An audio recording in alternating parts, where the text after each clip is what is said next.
মমতা বন্দ্যোপাধ্যায় এগুলো করলেন কিভাবে, এবং মমতা বন্দ্যোপাধ্যায় এখনো বাইরে। মুখ্যমন্ত্রীর কথা বলছি না, কিন্তু মুখ্যমন্ত্রী হিসেবে কি ওখানে তিনি গেছিলেন? আইপ্যাক রাজ্য সরকারের কোন কাজ করে?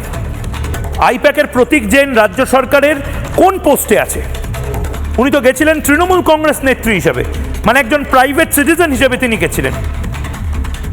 তার দলের যদি নথিও থাকে, সেটা এত সহজে এভাবে ধমকিয়ে চমকিয়ে জোরপূর্বক নিয়ে আসা যায়? মানে কালকে আম আদমি পার্টি যদি এটা শুরু করে, পরশুদিন ডিএমকে শুরু করে, তারপরের দিন এআইডিএমকে যদি শুরু করে, বিহারে যদি আরজেডি শুরু করে, রামবিলাস পাসওয়ানের দল এলজেপি যদি শুরু করে, যদি উত্তরপ্রদেশে অখিলেশ যাদব শুরু করে, সামাল দেওয়া যাবে?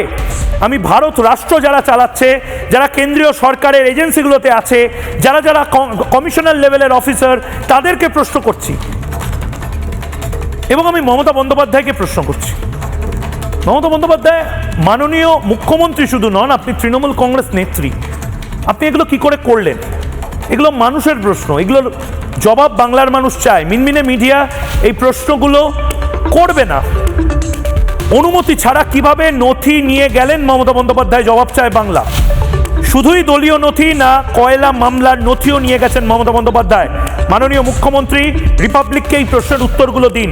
মিনমিনে মিডিয়া, সিনিয়র মিনমিনে গালে হাত দিয়ে, শাল পরে, ধুতি পরে, পাঞ্জাবি পরে এই প্রশ্ন করবে না। বারণ সত্ত্বেও নথি নেওয়ার সিদ্ধান্ত কার ছিল, আপনার না আপনার পেছনে অন্য কারোর ইনস্ট্রাকশন ছিল? মাননীয় মুখ্যমন্ত্রী, আপনি প্লিজ একটি সাক্ষাৎকারে বলুন, ইডির পঞ্চনামায় পুলিশকে কেন চাপ দেওয়া হয়েছিল? তদন্তে বাধা দায়িত্ব কার? কে দিয়েছিল? ইডির মৌলিক অধিকার খর্ব করা হয়নি আপনি বলছেন? আমি এই প্রশ্নগুলো করতে চাই, বাংলার মানুষ এই প্রশ্নগুলো করতে চায়।